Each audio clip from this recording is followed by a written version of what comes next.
their voices, so I want to put their voices in Sonic Mania. That's the one, that'll be it. And we're going to record that, and we are going to put you guys in the game as an Easter egg. 1, 2, 3,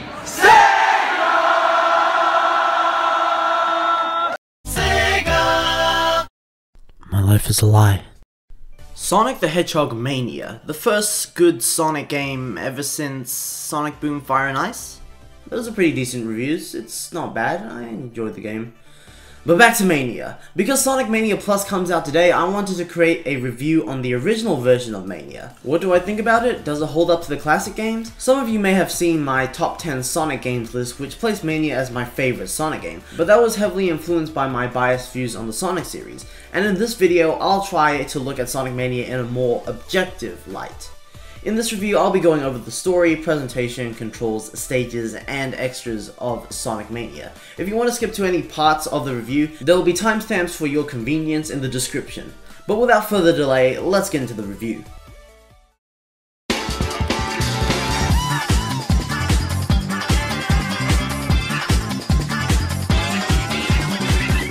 We'll be starting with the weakest element of Sonic Mania, the story. At first I was actually really excited to see the story of Sonic Mania unfold. Sure, a 2D pixel-based Sonic game telling a story in the same style as Sonic 3 and Knuckles wouldn't be able to create a deep and epic story, like Sonic Forces so effortlessly achieved. But the smoother animations and the improved sprites kinda sold me. I just love cutscenes that aren't fully animated and instead use a limited set of animations. There's just something charming about the Sonic Adventure cutscenes, and it started really promising. We begin with Tails flying Sonic to a fallen Angel Island to find egg robots surrounding some sort of excavation?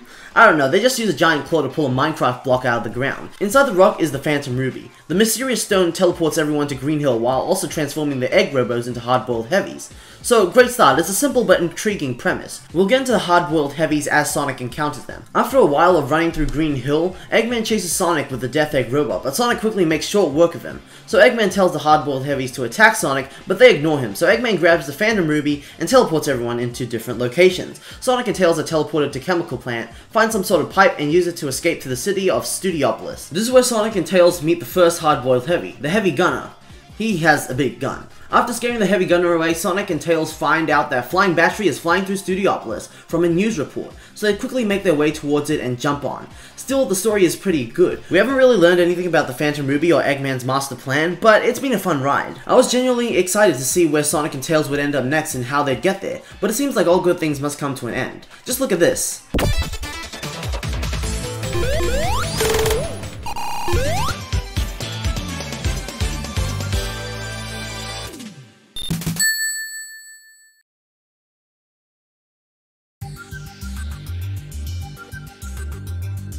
That's it? What?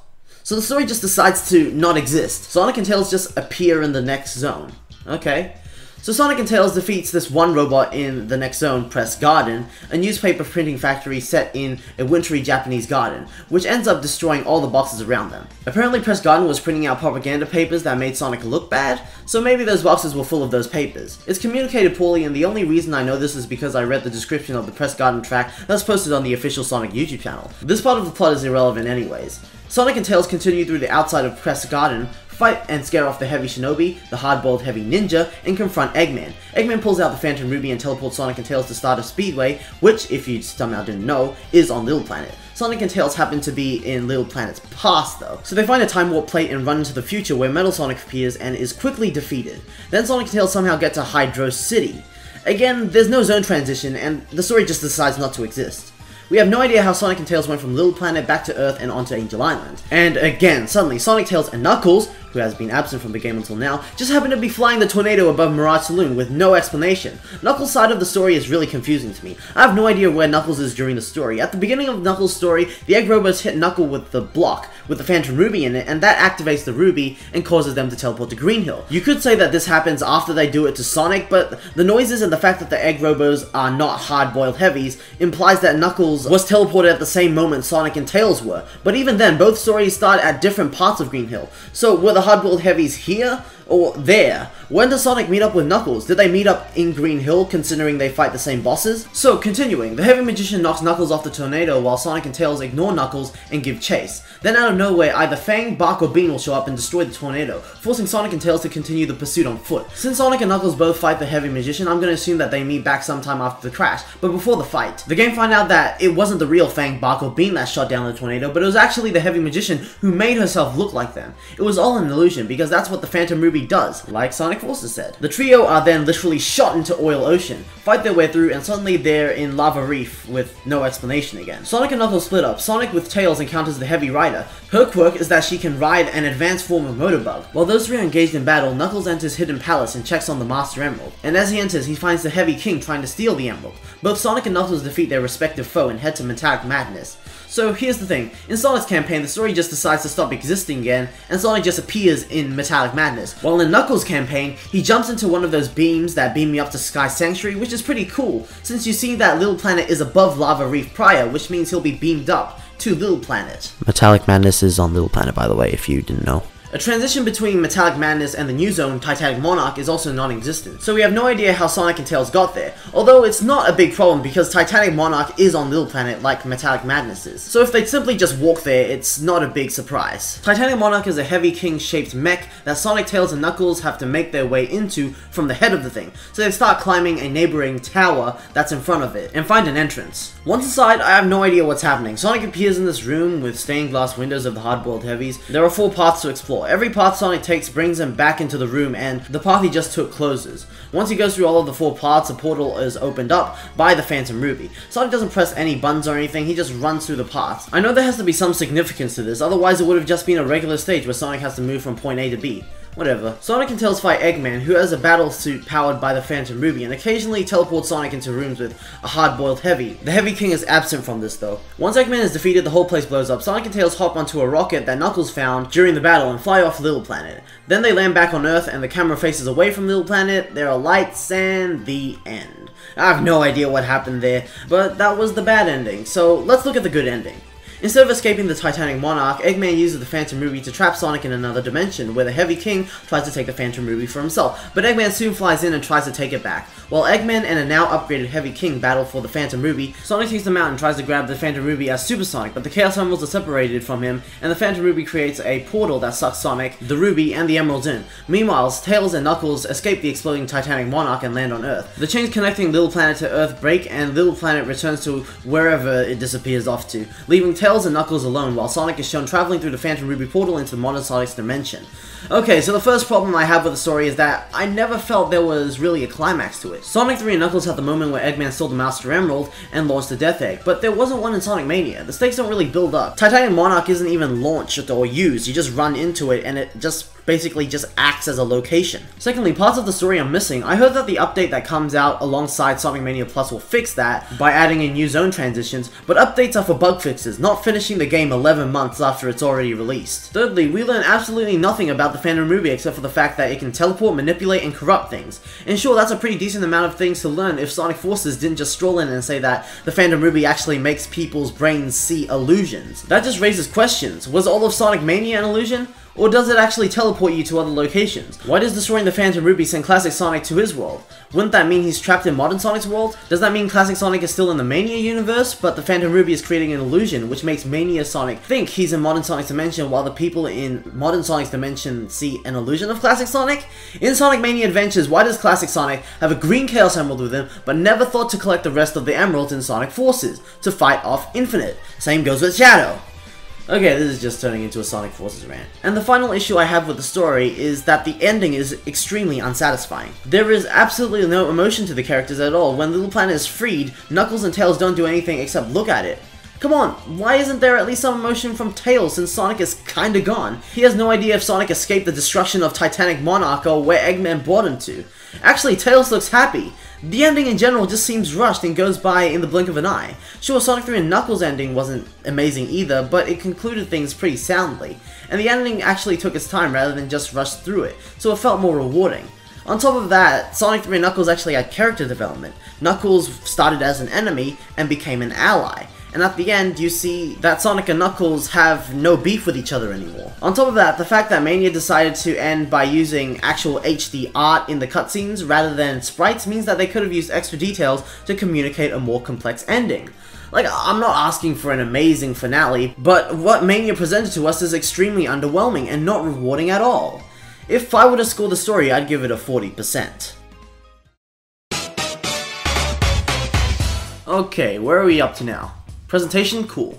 There's not much to say about Sonic Mania's presentation. The sprites have more frames of animation, which helps everything move smoother, and the colors appear to be brighter when comparing the returning stages against their originals. The sprite art is quite amazing, and sometimes 3D models are implemented to help the world feel more three-dimensional. The sound design is fantastic in terms of music, with my favorite track being High Spec Robo Go, the theme of the hard-boiled heavies. The sound effects are implemented like the classic games did, so they're fine. I don't see any other way, or better way, that they could implement the sound effects. If you leave the title screen without pressing any buttons, an amazing opening animation will play, as a nod to Sonic CD. Unlike Sonic CD, however, the animation does not contribute to the story. The animation is spectacular and represents the spirit of the Sonic franchise extremely well. The final cutscene of Sonic Mania is also animated, but it's not in the style of the opening animation. It's extremely basic and... Look at Tails! His arm just suddenly appears in the new position. There's no animation at all. Maybe that's why the ending felt so rushed, because they didn't even bother animating everything, so they just made it quick and simple. To be fair though, the game was delayed, so maybe the team had trouble creating a decent animation for the ending. I just hope that the Mania Plus update updates the ending, so we can have a satisfying conclusion to the game. The sprite-based cutscenes are nice too, with animations made specifically for the cutscenes, making them better than the ones from Sonic 3 and Knuckles. If it weren't for the poorly done ending cutscene, I'd give the presentation a 100%, but unless they update the ending, it's a 90%.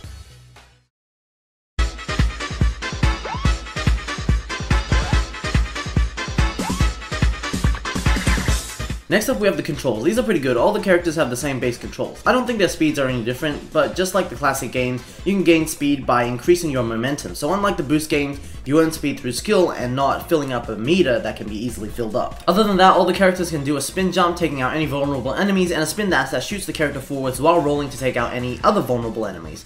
The spin dash is activated by holding down and mashing the jump button. The power of the spin dash depends on how long and quickly you mash the jump button. So for the best spin dash, you have to be a tiny bit patient to charge it up before you go, keeping the move balanced. The physics are pretty accurate to the original Genesis titles, if not, they're an improvement. The characters feel lighter in Sonic Mania compared to the original titles, which made Sonic, Tails, and Knuckles feel like they're moving faster. The biggest problem I have with the physics is when you're rolling down a steep slope and you jump, you just unroll and continue running at a faster speed. Other than that, it's pretty much a standard Sonic game. You collect rings, 100 rings rewards you with a life, getting damage makes you lose your rings, but you can recollect them. There are also a bunch of item boxes you can destroy to get rings, shields, 1-ups, invincibility, speed shoes, damage, and there's the blue ring item box from Knuckles Chaotix, which combines your rings into bigger rings. Now let's get into the character-specific controls. Sonic can do a drop dash, which is pretty much a weaker spin dash, that activates once Sonic hits the ground. To do this, just hold the jump button after jumping. The faster Sonic is moving horizontally, the faster the drop dash will be. Of course, there's a limit to how fast the drop dash is, but it's still nice to reward players with a faster drop dash the faster they travel. Sonic can also use special abilities granted to him by the elemental shields. Each shield protects characters from taking damage once, and their special abilities replace Sonic's drop dash. The bubble shield lets the character breathe underwater, deflects projectiles, and lets Sonic bounce. The fire shield protects characters from heat-based obstacles, deflects projectiles, and allows Sonic to do a dash attack. The electric shield protects characters from electricity-based obstacles, deflects projectiles, attracts rings, and allows Sonic to double jump. And the regular shield is just a regular shield. It protects you from one hit and doesn't have any special abilities. It's also important to note that the electric and fire shield are destroyed underwater, and that all of the elemental shields can react or affect the environment in specific ways, depending on what they interact with. Sonic is pretty much the control character of the game. His drop dash helps him keep his momentum, and he has no special abilities to find secret paths unless granted through elemental shield. Tails can fly or swim by tapping the jump button after jumping for a limited amount of time, and his spinning tails during flight can damage vulnerable enemies. This of course allows Tails to skip large chunks of stages, use hidden parts, or backtrack to places Sonic or Knuckles wouldn't be able to get to. Flying though is slower compared to running, so it's not a crazy overpowered move. Although this pretty much makes Tails the easiest character to play with. And playing as Sonic and Tails at the same time pretty much makes you a god, since holding up and spamming the jump button can get Sonic to grab Tails, so Tails can fly him around, but this isn't possible underwater though. You can also use the second controller to control Tails, which is pretty neat if you have someone that wants to play with you, but is bad at the game, since Tails dying has no consequences. Knuckles is the harder character to play as. He can glide by holding the jump button after jumping, and landing would rid of all momentum. Gliding into enemies or breakable walls will destroy the said obstacle. Knuckles' jump is also lower compared to Sonic and Tails, and by gliding into walls he can climb them. Knuckles can also break through specific walls, so he has his own paths that neither Sonic or Tails can access. Each character is well balanced out when played with individually, while playing with Sonic and Tails will make the game pretty easy. And not just because Tails can fly Sonic around, but because he can also collect rings and destroy enemies for Sonic.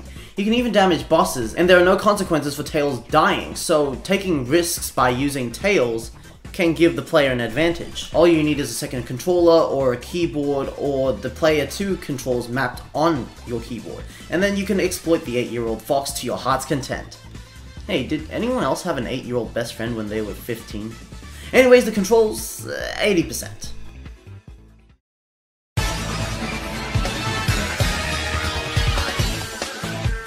This video is long enough, let's just get into the stages. The first stage is Green Hill. It's pretty much a combination of a bunch of other Green Hills from the past. It's got the underground area from Generations, the zip lines from Sonic 4, and the small bodies of water from LEGO Dimensions. Most of the stage borrows the layout from Sonic 1, but there are also a lot of new parts. Knuckles even starts on a completely different path from Sonic and Tails. The boss at the end of Act 1 is alright. It's a unique version of the Wrecking Ball boss from Green Hill in Sonic 1.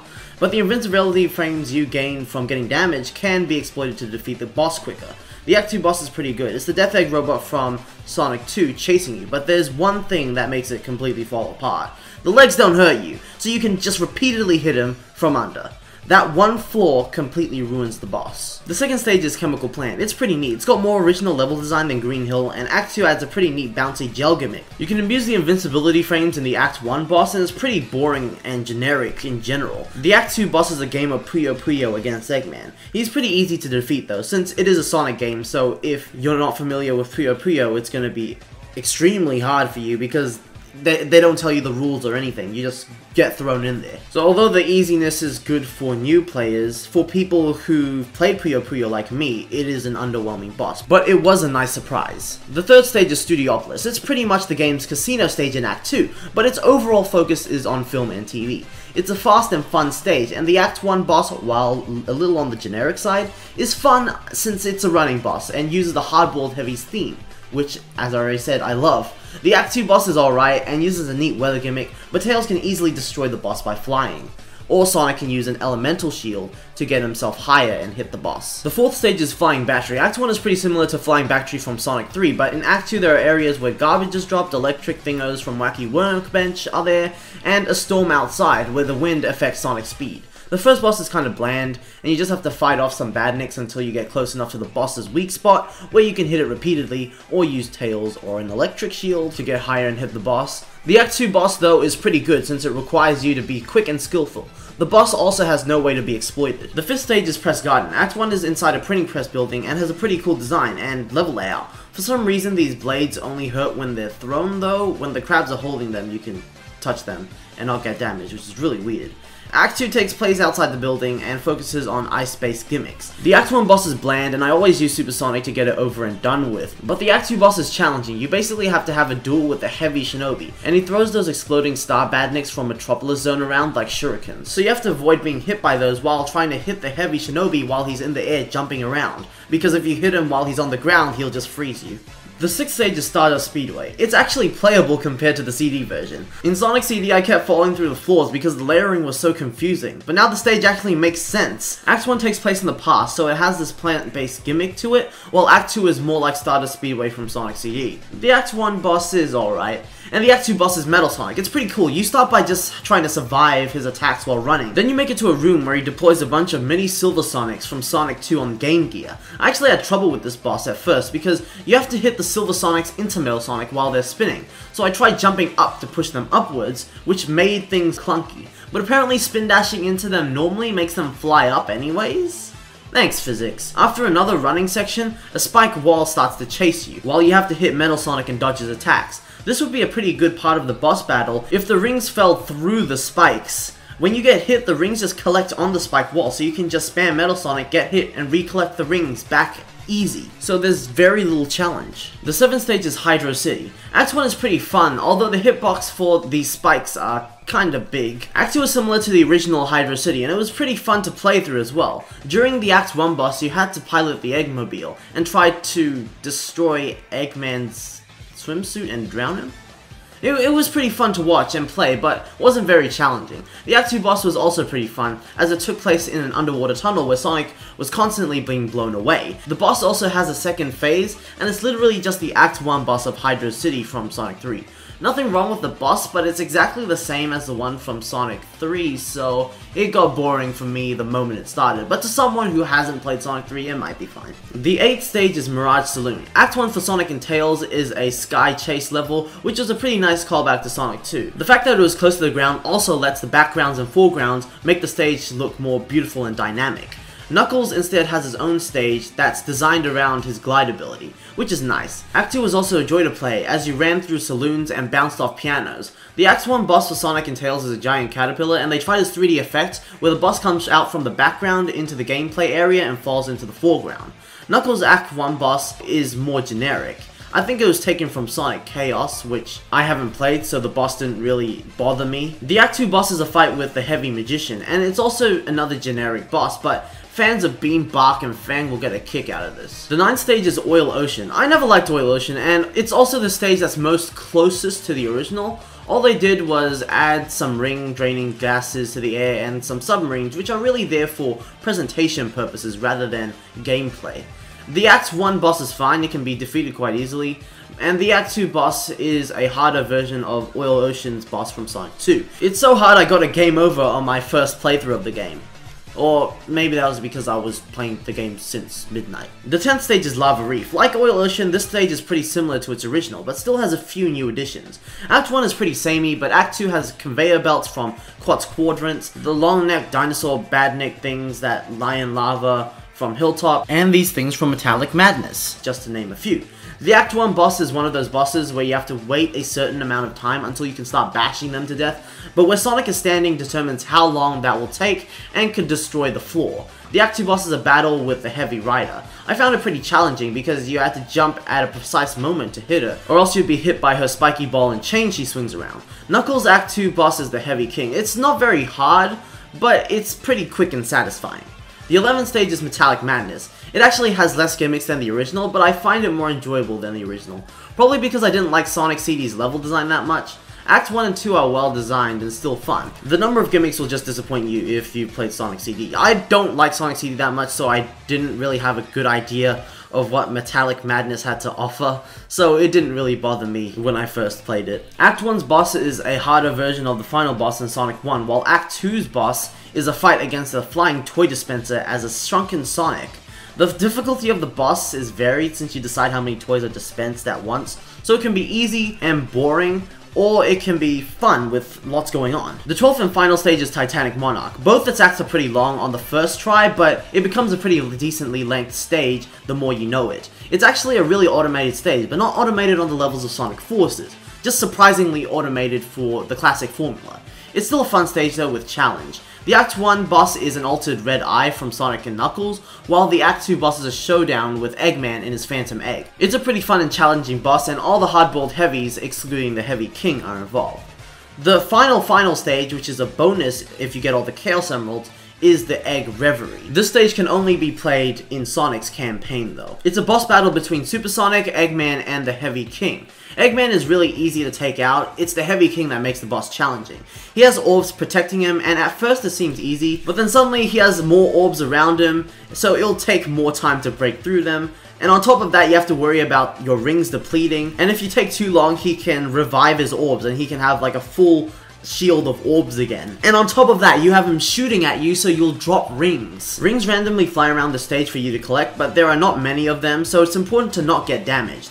Eggman and the Heavy King need to be damaged 8 times each, so you need 16 hits in total. Instead of a drop dash, Super Sonic can fly, and while flying can do a dash attack similar to Hypersonic in Sonic 3 and Knuckles, for the price of 5 rings. And considering how many rings you can recollect, and the fact that the dash attack doesn't make it easier to break through the Heavy King's shield, it's a pretty useless move.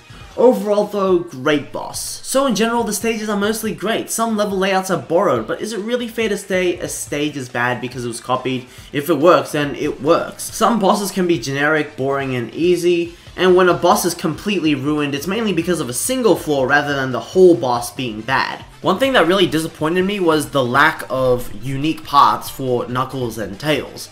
Knuckles does have a few paths. He starts on a completely different area in Green Hill. He has a few exclusive paths in Lava Reef.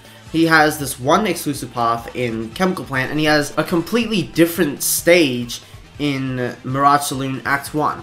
So he does have quite a few exclusive paths, considering he has a whole stage to himself. But I do wish that there were more paths scattered around all the different acts. Tails, on the other hand, has no exclusive paths. When I played through Tails' campaign, I found no exclusive paths at all. But the levels in general are quite expansive, even just for Sonic, so it's just a preference thing. If you really want a character to have their own path, then yeah, sure, I understand. Sonic 3 and Knuckles had quite a few paths for Tails and Knuckles. But if you prefer to use their abilities to mess around with the main stage and you enjoy that, then good for you. There's no rule saying that a character needs to have a specific path, so I can't say that the level design suffers because of that.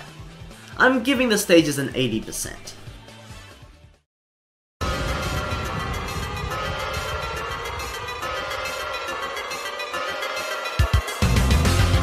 Whew, we're almost at the end of the review. Now we just have to look at the extras. First up, we have the time attack. Oh, flipping.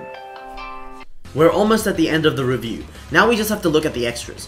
First up, we have the time attack mode. You can play through a stage without the boss battles, and when you finish a stage, your time will be recorded to be compared with your friends and people all over the world. Unlike previous Sonic games, you can quickly restart a stage by holding a button, so if you mess up during a speedrun, you'll be spending less time pressing pause than restarting the stage and then waiting for it to load up. This is a great addition to a long-established game mode from the series. Competition mode is a race between 2 players. The winner doesn't just depend on who finishes first, but also how many rings they get, the score they have, and how many item boxes they've broken. So even if someone finishes first, the second player still has a chance to win. The screen is squashed like Sonic 2 though, and it's really annoying. The game came out in 2017, I don't know why it's squashed.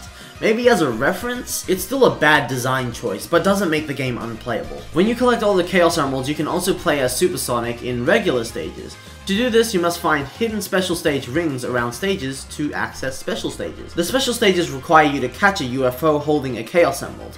The controls are slippery but can be mastered. During the stages, blue spheres can be collected, and once enough are collected, it'll increase your speed. You can increase your speed twice. Rings increase the time you have left in the stage, and obstacles will try to kill you or cause you to lose rings, so you have less time to complete the special stage. While blue spheres respawn after a lap, rings do not, so you won't have all the time in the world to complete these. Super Sonic is invincible, faster, and jumps higher. To activate him, you must have a minimum of 50 rings, and after the transformation, the rings will slowly drain. After jumping, you can press the jump button again to turn into Super Sonic. This is kinda annoying though, because you can't drop dash without turning into Super Sonic, so... Oh, they patched that?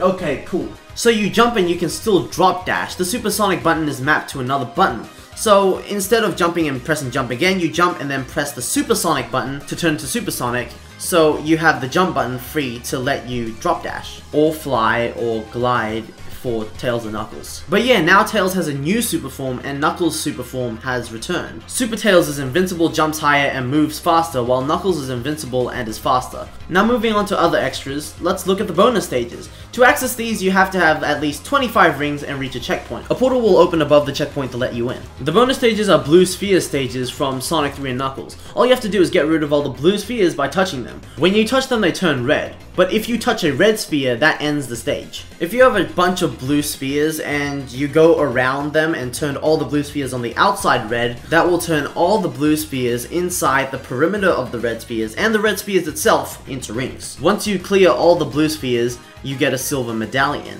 But if you get all the rings and then clear all the blue spheres, then you get a gold medallion. All the bonus stages are pretty fun to play and provide challenge, except for this one bonus stage where all you do is turn left and jump and turn left and jump and turn left and jump and turn left and jump and turn left and jump and turn left and jump until you get tired of it and lose focus on the stage and fail for the billionth time. By collecting a certain number of medallions, you can unlock various extras. You can unlock secrets like debug mode, which lets you spawn items around stages, the Sonic 3 and Knuckles and Sonic CD movesets for Sonic, and the and Knuckles mode. Although these 3 secrets are nice additions, they can be only used in no save mode, so you can't use them on a save file.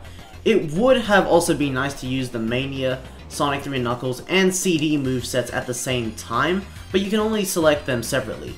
Debug mode can also be used to pull up a level select, which will allow you to play as Tails or Knuckles in the Supersonic battle. And finally, the and Knuckles mode adds Knuckles as a follower for any character, including Knuckles. Collecting medallions can also unlock extra game modes. This includes a randomized Blue Sphere minigame. You can play the original Blue Spheres or a new form of Blue Sphere known as Mania. This adds in green and purple spheres. The green spheres turn into blue spheres when coming into contact, and the purple spheres teleport you. These spheres are not in the main game though, and I think it would have really benefited if they were. You can also unlock the Mean Bean Machine, or Puyo Puyo, or Kirby's Avalanche, or whatever you want to call it, and play against a friend or an AI that provides 5 levels of difficulty. So for those who weren't challenged by Eggman at Puyo Puyo, you got this. Finally, there's the DA Garden, where you can play all the music tracks from the game. It's a nice feature since some tracks aren't even included on the official soundtrack release of Sonic Mania.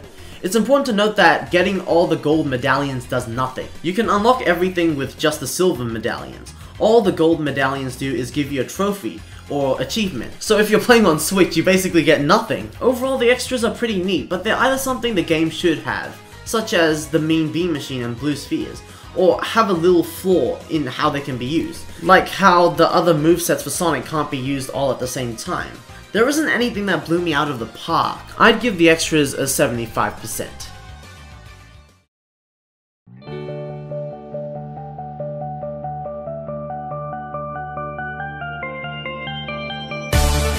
Okay, so let's calculate the overall score. I gave the story a 40%, the presentation a 90%, the controls an 80%, the stages an 80%, and the extras a 75%. That would give an average of 73%. So yeah, I wouldn't say Sonic Mania is the best classic game despite it being my favorite. I mainly get my enjoyment from it through all the Easter eggs and references, but as a game, it's a really good effort from the fans. They clearly showed that the fans are capable of making a good Sonic game, and I hope that we get more official games developed by fans in the future. So yeah, that was my Sonic Mania review. I hope you enjoyed this. It was pretty long, I think it's about 30 minutes long. But if you made it through the whole thing, good on ya. Thanks for that ad revenue you're giving me. I hope you're not using ad block. If you want to communicate with me in any way, you can go check out my Twitter, or you could join my Discord server. But yeah, other than that, just like at the end of all my videos, I'll be seeing you guys in the next video.